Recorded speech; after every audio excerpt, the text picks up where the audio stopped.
brethren, my heart's desire and prayer to God for Israel is that they might be saved. For there is no difference between the Jew and the Greek, for the same Lord over all is rich unto all that call upon him. Zola Levitt presents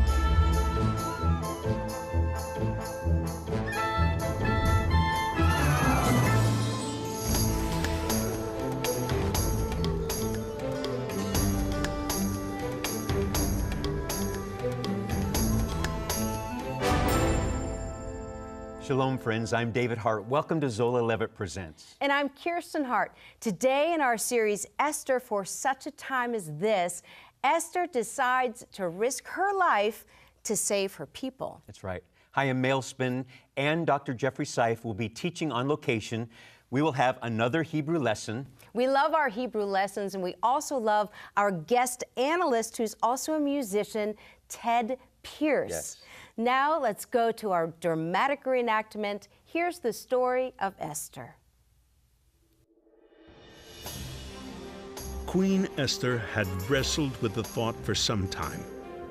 She had considered the consequences. Going before the king uninvited could result in Esther's death. On the other hand, not to appeal before the king would mean certain death for all her fellow Jews.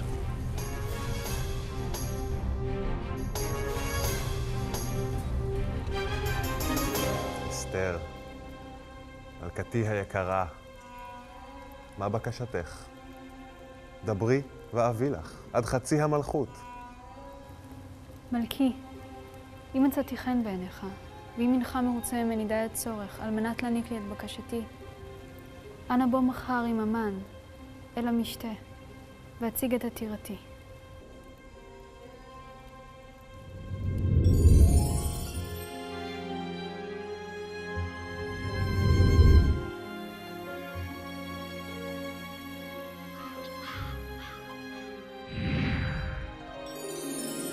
The forces of anti-life were at work then as now. And then Esther was placed to stand in the gap and hold back the prevailing forces that, if they had their way, would lend themselves to the annihilation of the Jews. No one stood in the gap here years ago when these stones were felled, when the Beit HaMikdash, the temple in Jerusalem, was destroyed by the Romans. And I'm coming to you from that very place now. And I want to open up the biblical text and tell you a story that took place well before this, when Esther found herself at a place where she was able to utilize influence for such a time as this. We're told in the book of Esther, chapter 5, verse 2, there's a statement here. I want to read it to you in the Hebrew and then the English. It's so very profound. We're told, Nasa chen b'einov, and she found favor in his sight, and the sight was in the eyes of the king. Esther was guaranteed nothing. She knew she needed to do something, and prompted by Mordecai, conscience and the Spirit of God combined, never mind her own inner restlessness, feeling that she needed to do something, she threw the dice against an uncertain future and said, you know, I'm going to approach this powerful king that doesn't want people approaching him uninvited, and I'm going to see what I can do. And what did she do? She called forth an event that would lend itself finally to Haman's confrontation and demise. Mindful of her story, if you'll permit, I want to ask the question of you, and that is, how can you use your influence to be an ambassador for God's good kingdom purposes on the earth? It's an important story, a story I want to explore as we look at this series, For Such a Time as This.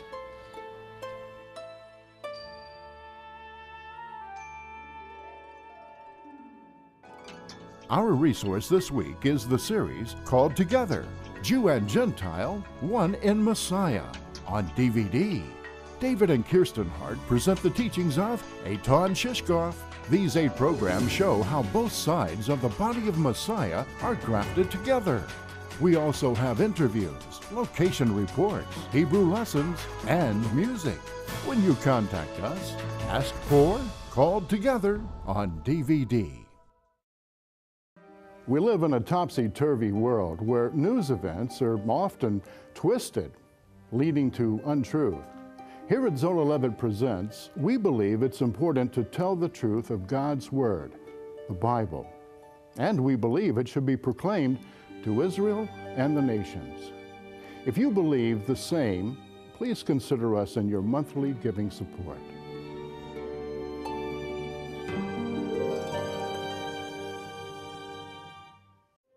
Zola Levitt Presents is more than just a television program. There are many ways to connect with us on social media. Join Zola Levitt Presents on Facebook/Zola Levitt to watch this week's episode. Or join us on Twitter at Zola Levitt. Or watch videos on our YouTube channel, Zola Levitt Presents. And don't forget to find everything on our website, levitt.com. We invite you to keep in touch and join us on social media. We are social media savvy here on Zola Levitt Presents. Yes. Please visit our social media sites. We're on Twitter, Facebook, and we have our own channel on YouTube. We're even on there. So find us and visit us. There's a lot to read and a lot to learn. Join us. That'd be great. In just a moment, we will continue the story of Esther. But first, here's Chaim Mailspin on location.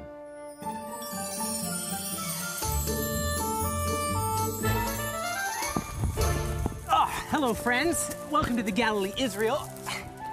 I'm here in a bomb, well, really, this is a bunker from the 1948 war, the War of Independence. You remember we were attacked on all sides.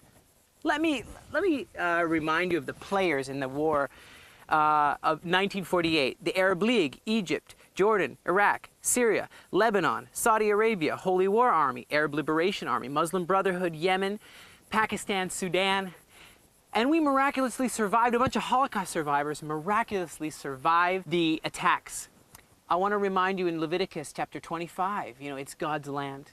25 verse 23, God says, this is the Lord's land. And he gives it to the gardeners that he wants to entrust it. Now I ask you this, if we support Israel, if we stand with Israel, are we anti the sons of Ishmael and the promises for Ishmael? Are we anti-Arab? No, we're not. God has a plan for peace, Isaiah 19, for our cousins, the Arabs, and for us, the Jews, together here.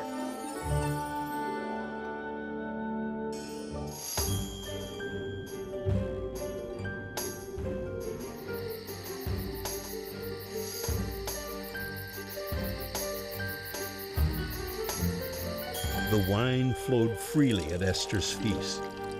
The king and queen exchanged pleasantries, while Haman mused. Things were working out just as he had planned, or so it seemed. ומהי מלכתי היקרה היא עתירתך? דברי ואעניק לך, עד חצי המלכות. מלכי, אם מצאתי חן בעיניך, ואם אינך מרוצה ממני די הצורך על מנת להעניק לי את בקשתי, אנא בוא מחר עם המן על המשתה, והציג את עתירתי.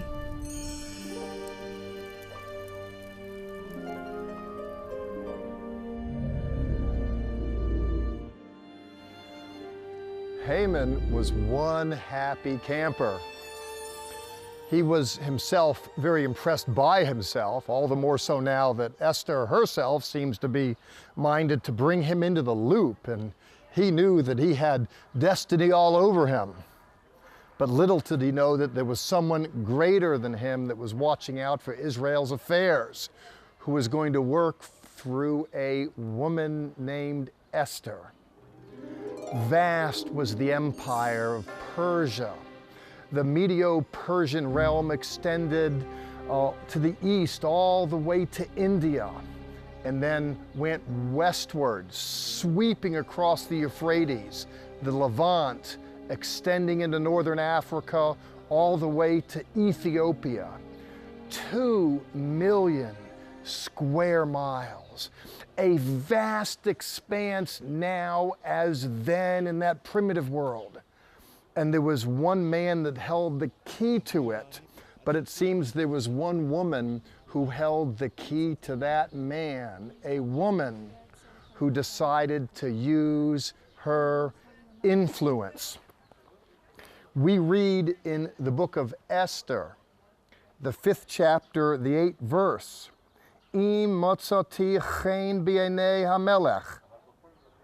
She says, if I have found favor in the sight of the king, V'im al hamelech tov lotet et she'eloti, and if it please the king to grant my petition. There she was, providentially well placed. It was a God thing, actually, and that is that the Lord had raised her up, according to the text, for such a time as this. And because she was there, she was able to be employed there for God's good purposes.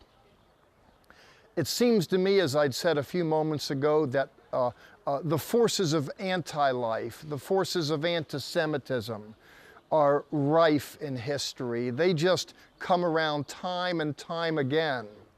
Standing here at the ruins in Jerusalem that hark back to wars of days gone past reminds me afresh, visually, that Jews find themselves, we find ourselves precariously perched in a very difficult world.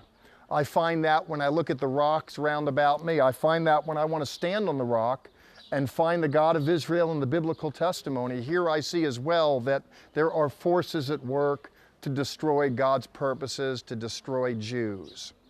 Now let me talk about you for a minute, if you will, while I'm thinking about Esther, to raise the question of you that was raised of her, and that is, are you personally game to use your influence? Can you stand up in your churches? Can you stand up in your congregations, in your webs of relationships and say, let's stand up for the Jewish people? Use that influence and see how it is that as with Esther, so it'll be with you. And that is, you'll discover that God is willing to use you for such a time as this.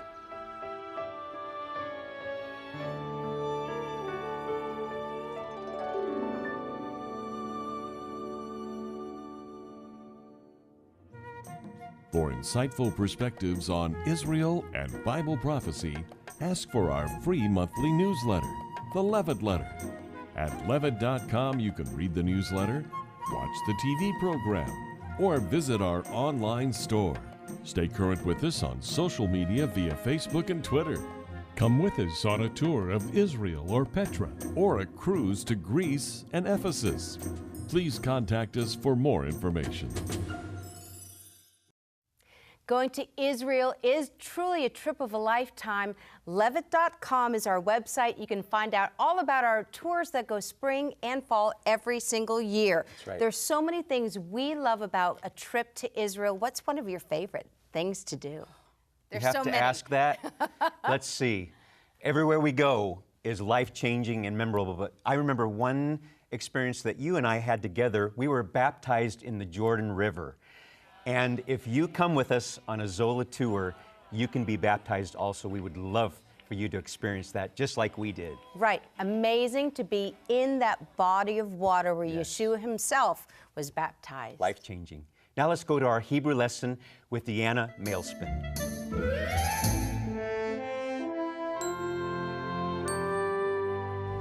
Shalom Chavarim from the Galilee. Shalom means peace. Chavarim means friends. So when I say Shalom Chavarim, I'm saying Shalom, dear friends. Now, if you're only speaking to one person, you would say Shalom Chaver.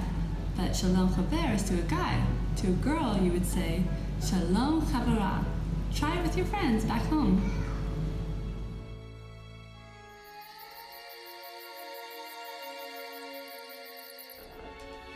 אין הוא מבין מי אני? איך הוא מעז? היהודי הזה.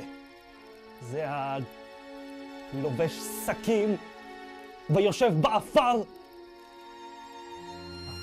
הכלומניק הזה לא יכול להשתחוות בפני השר הראשי של המלך, אפילו אחרי שסעדתי עם המלך והמלכה.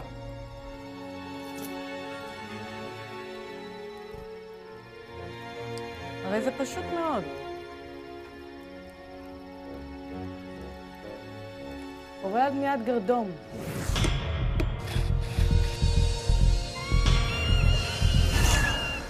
מחר במשתה אמור למלך כי מרדכי יתעלה שם.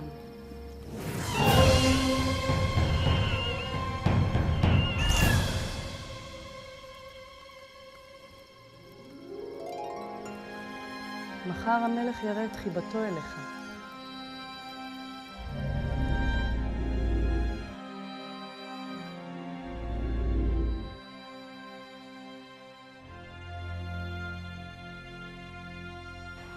Haman, for reasons that were uniquely his own, absolutely disdained one Jew in particular, Mordecai, and all Jews.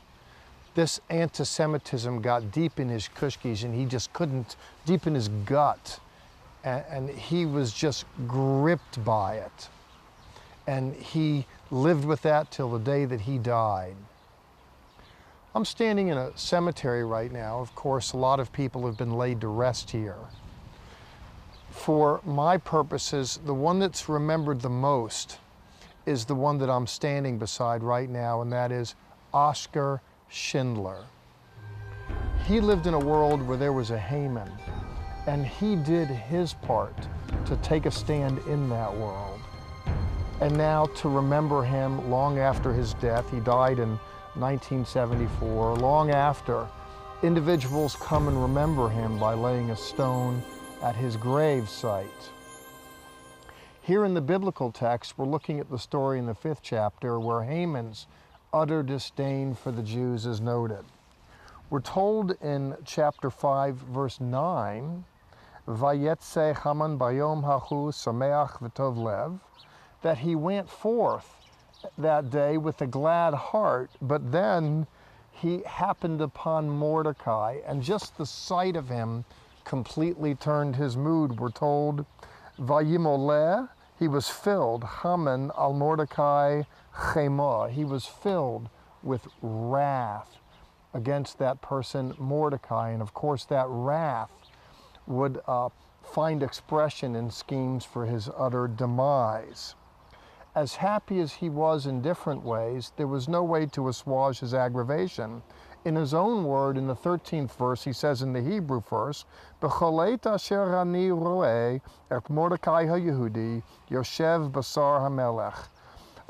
Nothing makes me happy so long as I see Mordecai the Jew. Again, there was no way this Haman was in the grip, and there was no way that he was going to be transformed, that he was going to be changed, and he took his hatred of Jews to the grave. Oscar Schindler took his standing with the Jewish people to the grave. Just an ordinary guy in Germany that decided to stand up, and here he is buried in Jerusalem, not far from the city of David. Outside of the walls, he's remembered, and Jewish people come here, Christian people come here. Of course, his story was made famous by Steven Spielberg. But I think even without us knowing him through Spielberg's movie, I think that the Lord would know, who judges men and who assesses lives, that he would know that truly this was a good man, a man that's buried here, Oscar Schindler.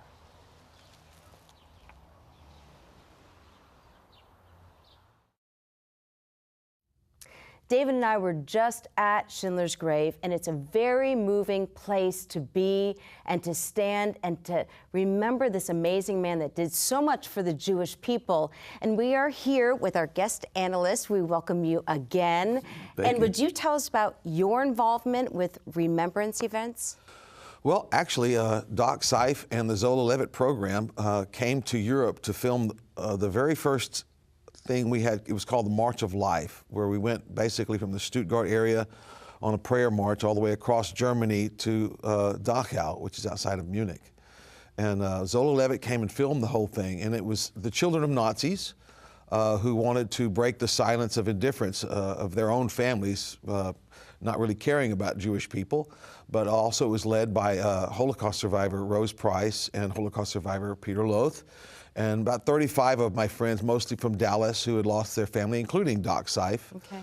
And we marched across Germany in the spring of 2007, going through little villages all along the way, and people would come out and ask what's going on, and we'd let Rose give her testimony. And you know, at the end of her testimony, she would always say, and Jesus wants to show mercy on all who will break their silence here today. So breaking the silence has much larger themes than just the Holocaust, you know. But this march inspired a lot of people, and the next year pastors all over Eastern Germany wanted to do it again. And then the next year we brought it to America as something called March of Remembrance, where Christians gather in a public place to pray on Yom HaShoah, Day of Holocaust Remembrance. And then we march through the city, and at the end of that march we have a stage set up for Holocaust survivors to give their testimony, so we can, you know, remember these important lessons. And it's not really about the past as much as it is about today, you know, breaking the silence of indifference against evil and wickedness. But these marches really inspired a lot of people. And every year now in Europe, we get invited to a different country, and we go and we spend a year doing our research and networking all the churches together. And we've had national campaigns now in Ukraine and Latvia and Lithuania and Poland and Austria and Hungary and Switzerland. And actually we had a march through Paris, France last July. And it's just taken off in Europe. And now the biggest one this year actually was Bogota, Colombia, where almost 3,000 people marched for the Jewish people through the city of Bogota. And now we've had these marches in almost 400 cities of the earth now, since it began in 2007, and in 19 different nations. And for Israel's 70th birthday next year, we're going to all walk up to Jerusalem, and all these different nations, we're going to all come together and march through Jerusalem as a way of just saying, you know, we bless you, Israel. And that's wonderful. How many times have you been involved with that, do you think? Do you know? Well, every year I can only go to one. We have the marches on the same day.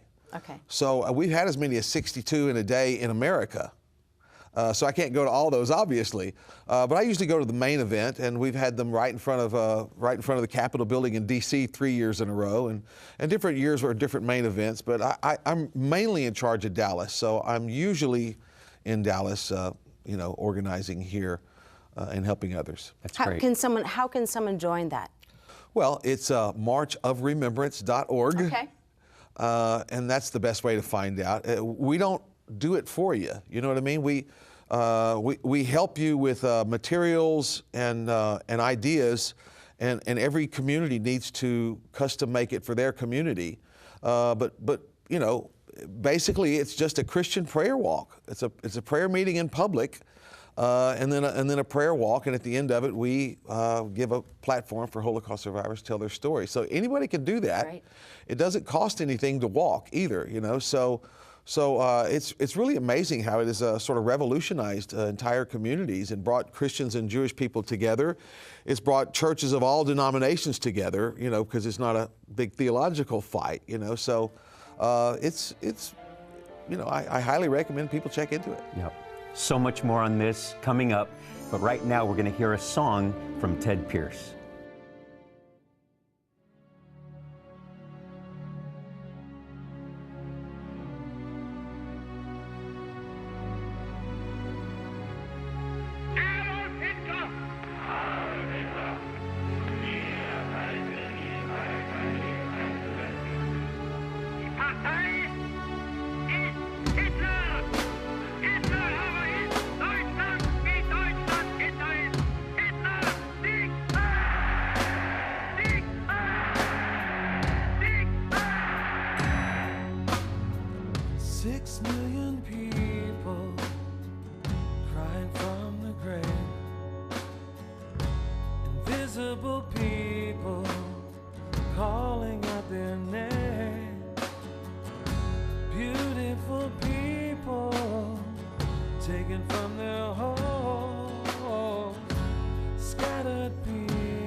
among themselves.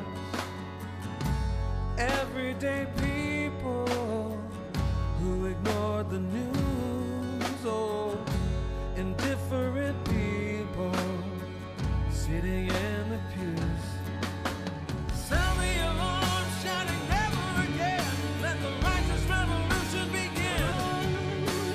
History must never repeat itself, so lift your voices and take a stand. United as one for Zion's sake, undivided as the nations rage. We've got to rise like an army in the day, for a nation that was born in a day of forgotten people. Calling out, calling out, 6 million people. Crying out, crying out, crying out. Can you hear them crying out again?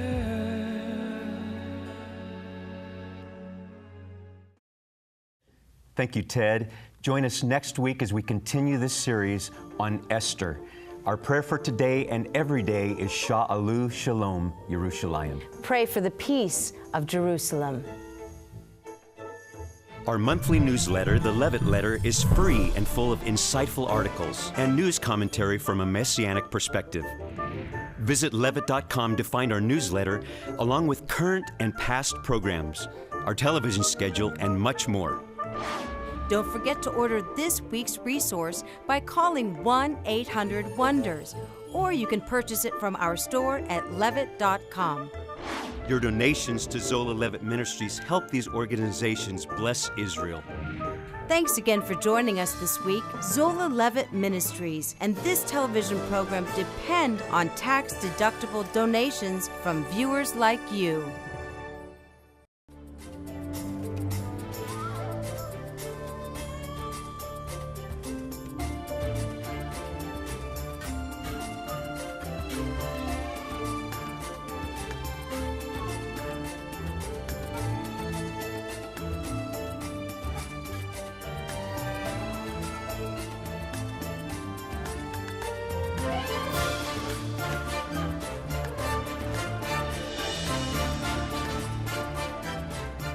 This has been a paid program brought to you by Zola Levitt Ministries.